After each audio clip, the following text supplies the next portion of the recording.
Quero cumprimentar novamente a todos aqueles que nos assistem aí pelo Facebook. É um prazer, agradeço o convite para falar nessa manhã. E o tema que eu escolhi é um tema que afeta todos nós, né? A felicidade. 5 passos para a felicidade. Eu estava lendo essa semana no Estadão, eles publicaram uma matéria, né, no jornal, tinha o seguinte título: Felicidade tem efeito dominó na saúde mental e ganha espaço nas empresas.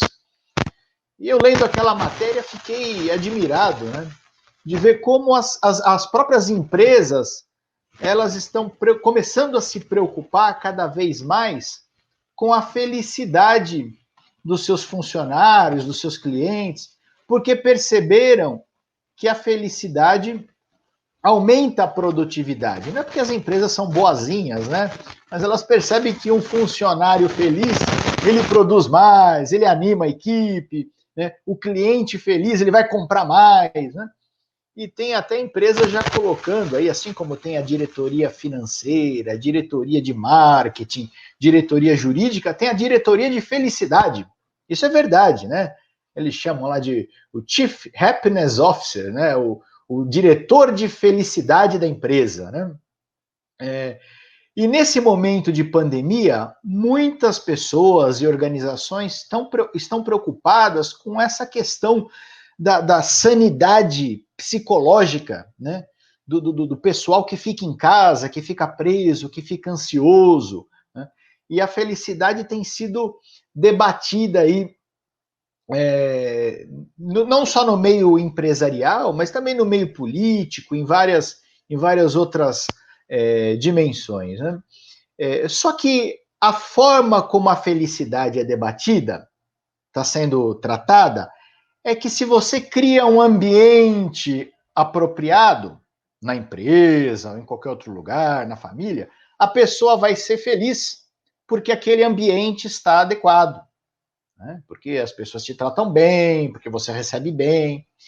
Só que o segredo da felicidade não é o ambiente onde você vive. Há pessoas que, mesmo num ambiente ruim, elas conseguem ser felizes. E pessoas num ambiente que é maravilhoso, bom, próspero, são infelizes. E nós vamos mostrar aqui que a felicidade, ela não é de fora para dentro, mas de dentro para fora. E eu escolhi aqui 5 passos para a felicidade. Talvez a expressão passos não seja mais adequado, né? Porque esses não é um depois do outro, né? São todas as coisas juntas. Esses 5 elementos, eles se complementam. E são coisas que a gente deve prestar muita atenção para não deixar isso escapar na nossa vida. Eu vou começar logo com o primeiro, eu gostaria que fosse colocado aí. O primeiro passo. Aqui eu coloquei espírito e palavras de gratidão. A gratidão é um elemento que tem que estar na nossa vida constantemente. E nossa felicidade depende muito desse espírito de gratidão. Eu gostaria que fosse colocado aí Colossenses 3,17, que é um verso do apóstolo Paulo. Ele diz o seguinte: e tudo que vocês fizerem, por palavras ou obras, fazei tudo em nome do Senhor Jesus, dando por ele graças a Deus, o Pai. A recomendação do apóstolo Paulo é o seguinte: tudo que nós fizermos, nós temos que fazer em nome de Jesus e dar graças ao Pai. Fazer em nome de Jesus é o seguinte: quando você faz algo em nome de alguém, é como se esse alguém estivesse fazendo. Quando você faz algo em nome de alguém, é como se você estivesse substituindo essa pessoa. Então, quando nós fazemos algo em nome de Jesus, é como se Jesus estivesse fazendo. Então, tudo que nós fizermos deve ser feito como se Jesus estivesse fazendo. Olha que responsabilidade, né? E em tudo que fizermos, e em qualquer circunstância, nós devemos ser agradecidos. Eu trabalho aqui nesse escritório, eu estou aqui na minha casa, né? E tem uma salinha aqui tem uma porta, e toda vez que eu saio à noite, quando eu encerro o meu expediente, tem a chave, eu abro, e eu olho para o céu, né? Porque aqui já é a parte de fora de casa, eu consigo ver o céu, e eu agradeço a Deus, falo, Senhor, muito obrigado por esse dia. Pode ser um dia em que eu tive vitórias, pode ser um dia em que eu sofri reveses, não importa. Eu agradeço a Deus pela saúde, pelo meu trabalho, pela minha família, pelos meus amigos, né, por tudo aquilo que aconteceu durante o dia, seja bom ou seja mal. Isso me dá força para descansar e depois acordar no dia seguinte e voltar para o meu trabalho, né? Então, esse espírito de gratidão deve estar no coração de cada um de nós. Devemos agradecer mais e reclamar menos, né? Uma pessoa que está sempre agradecendo, ela não é apenas feliz, mas também ela tem a capacidade de levar alegria e inspiração para todos que a cercam. Isso é importante. Você, ao ser grato, as pessoas que estão ao seu redor vão ser, digamos assim, no bom sentido, né, contaminadas positivamente com essa sua alegria, com essa sua gratidão. E tem gente que reclama muito, infelizmente. Em Salmo 34, 12 e 13, tem um verso que diz o seguinte: quem de vocês quer amar a vida e deseja ver dias felizes? É todos, né? Então guarde sua língua do mal e os seus lábios da falsidade. Se você quer ser feliz, não fique falando em coisas ruins, né? Não fique falando mentiras, né? Agradeça a Deus, tenha um espírito de gratidão e certamente você será bem mais feliz. O segundo passo, vamos lá. Segundo passo, trabalhar com dedicação. Eu tive a oportunidade no mês passado de estar com vocês aqui. Foi no dia 1º de maio, eu lembro, foi um sábado. E nós falamos sobre o trabalho. O trabalho como uma bênção, não como uma maldição, né? Em Salmos 128, 2, está escrito o seguinte: você comerá do fruto do seu trabalho e será feliz e próspero. Tá? Em Salmos 128, 2. Há uma grande felicidade em trabalhar com dedicação, trabalhar com amor, né?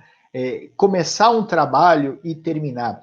Eu estou fazendo aqui em casa uma pequena reforma, né, para poder receber a Ayla. A Ayla vai ser a minha filha, já é minha filha, não nasceu ainda, mas já é minha filha, né? E deve chegar daqui a um mês. Então, eu tenho um pedreiro aqui trabalhando em casa, e ontem ele estava lá batendo, né, uma fumaça, né, poeira, né, aquela coisa, né, e eu falei, puxa, como que ele consegue trabalhar nessa situação, né, um ambiente assim, né, até meio prejudicial, tal.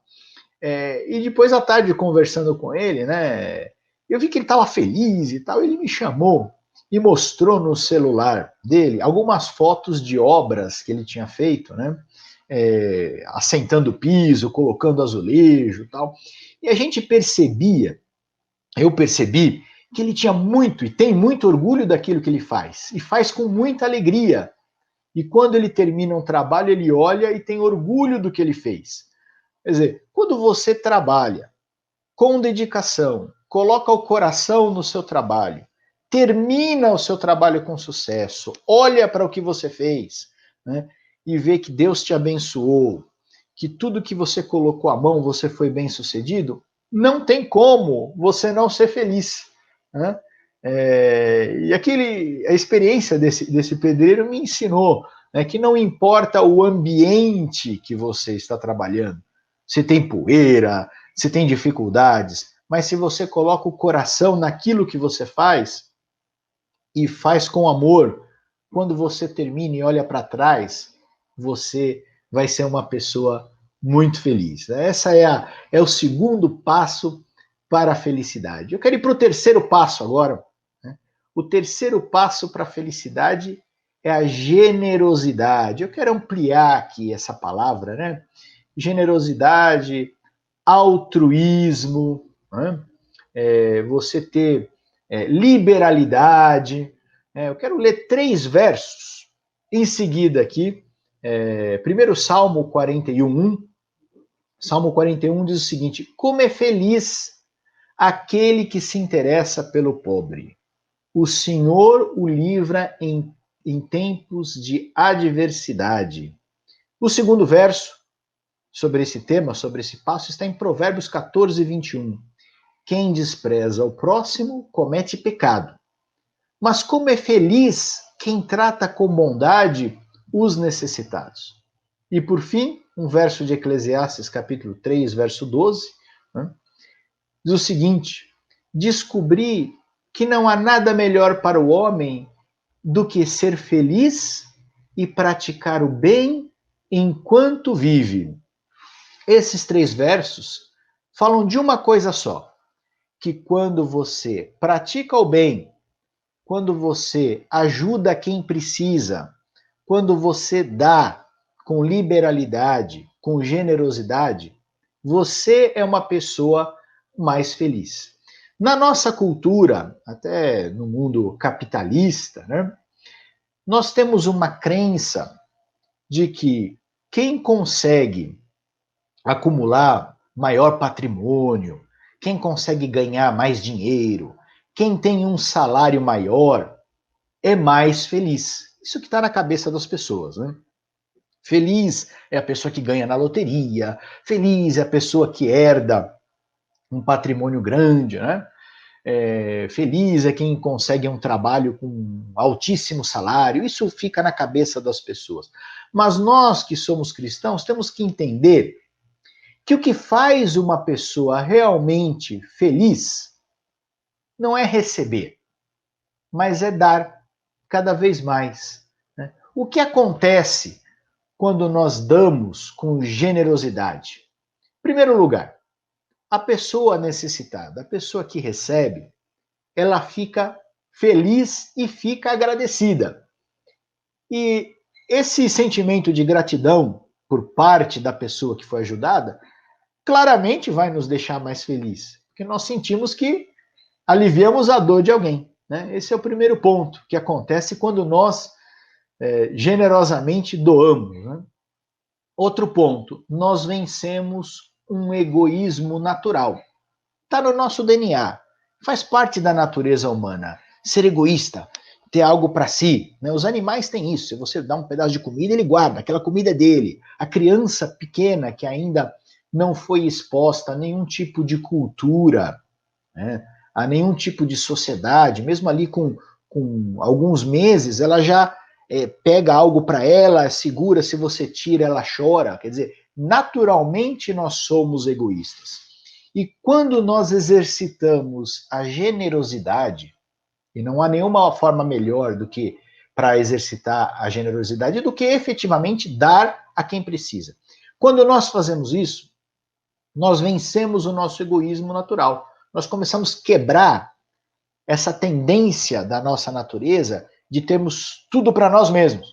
Então é uma forma de treinar, né? Assim como a gente treina fisicamente, muitos vão na academia, né, puxam peso, fazem corrida, isso não é natural. A tendência da pessoa de manhã é querer ficar dormindo, né? Mas a gente vence essa tendência, vai fazer o exercício para poder ficar bem fisicamente. A questão espiritual é a mesma coisa. Para que você fique bem espiritualmente, você precisa vencer aquela tendência natural, que no caso aqui é o egoísmo. Então, quando eu dou, quando eu ofereço algo que eu tenho para alguém, eu consigo ir vencendo esse egoísmo natural. E mais, outra coisa importante que acontece quando eu demonstro generosidade é inspirar outras pessoas a fazerem o mesmo. Outras pessoas que estão me observando, falar, puxa, olha aqui, que legal, né? Ele está doando, ele está sendo generoso e está feliz. Eu também vou fazer o mesmo. Então a gente cria uma onda positiva, né? Uma onda de bênção para a vida de outras pessoas. E a essência do evangelho cristão é dar.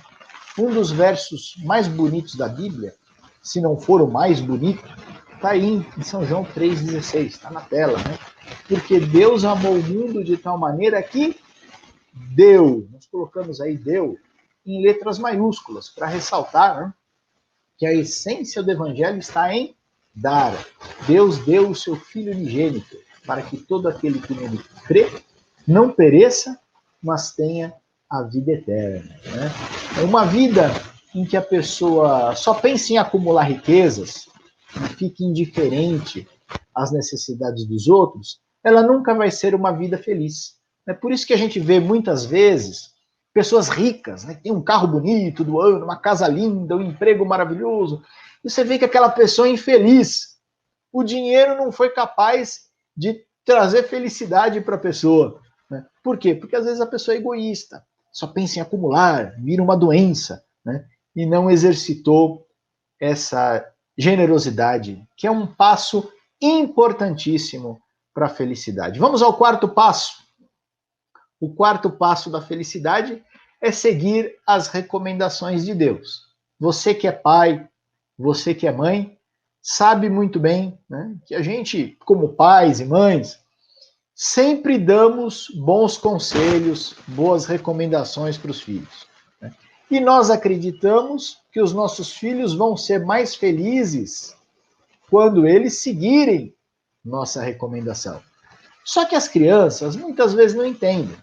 Elas falam, pai, você está sendo chato, está sendo exigente, está sendo rigoroso, né? Minha filha às vezes fala, pai, de novo o senhor aí com essa conversa de que eu não posso ficar muito tempo no celular, né? Essa é uma briga muito grande aí dos pais com os filhos, né? Na época de pandemia, principalmente, né?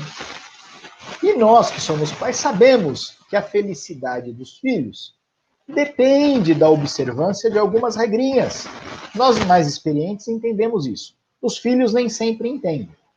Da mesma maneira, né, muitos questionam as regras de Deus, né, mas a observância dos mandamentos de Deus, dos seus estatutos, é importante para a nossa felicidade. E não é para o nosso mal, é para o nosso bem. Né? Em Salmo 119, 2, vai aparecer aí na tela, né?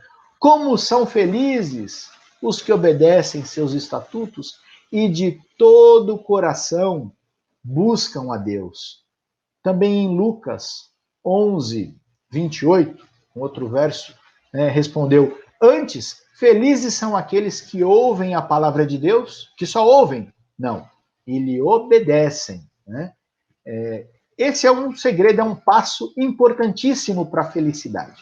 Ouvir a voz de Deus, seguir as recomendações de Deus, as orientações de Deus, e cumprir na nossa vida o plano de Deus para nós. Agora, e se um filho não cumpre o que o pai recomenda? É muito provável que esse filho vai arranjar problemas, vai se meter aí em encrencas. Né? Mas será que quando um filho desobedece o pai, esse pai ele vai abandonar o seu filho? É claro que não.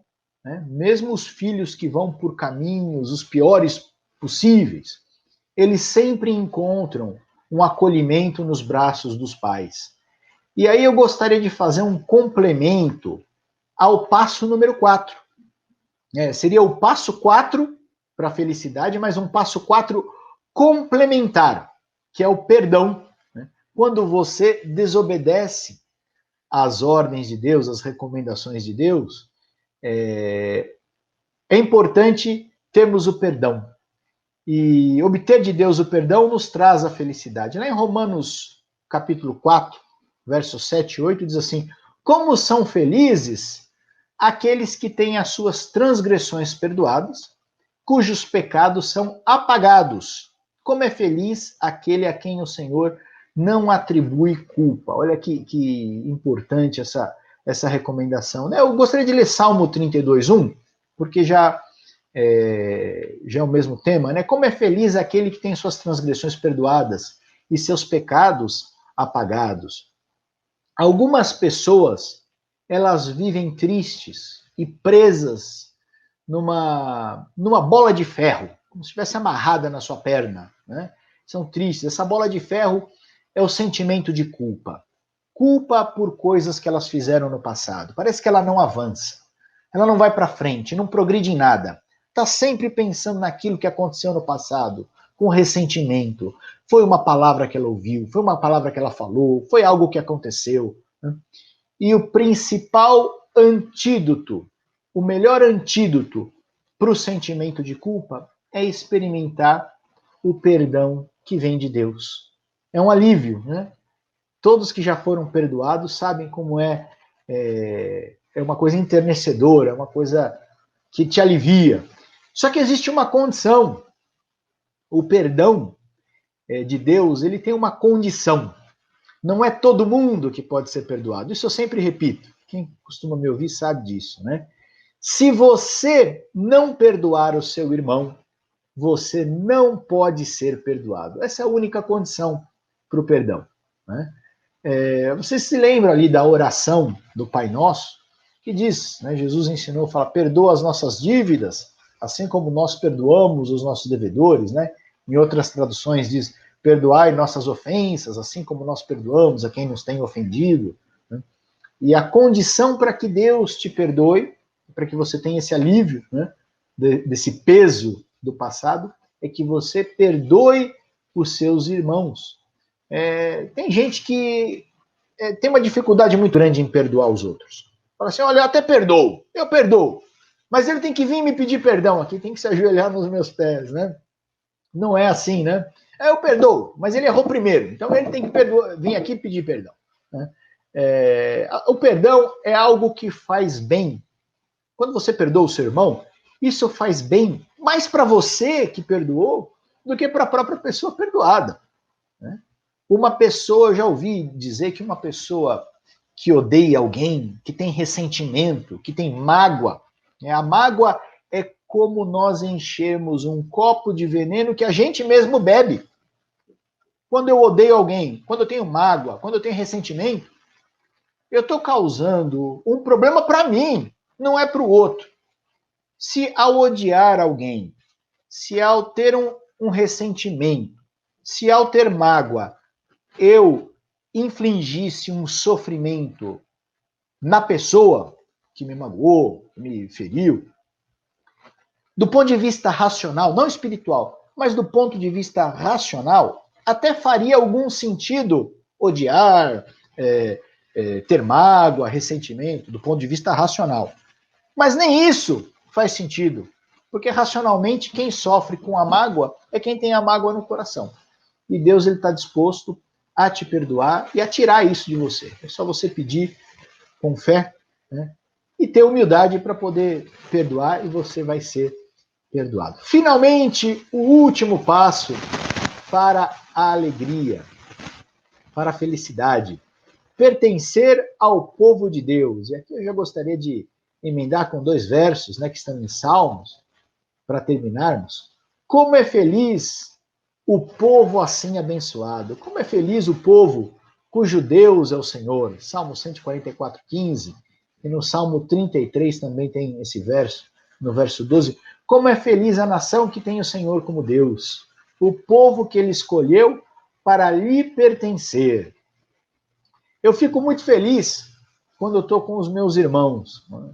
Esse grupo que se reúne para adorar a Deus, para aprender, para estudar a palavra de Deus, para trocar ideias. Eu espero que a pandemia acabe logo, para que a gente volte a nos reunir presencialmente, dar aquele abraço, né?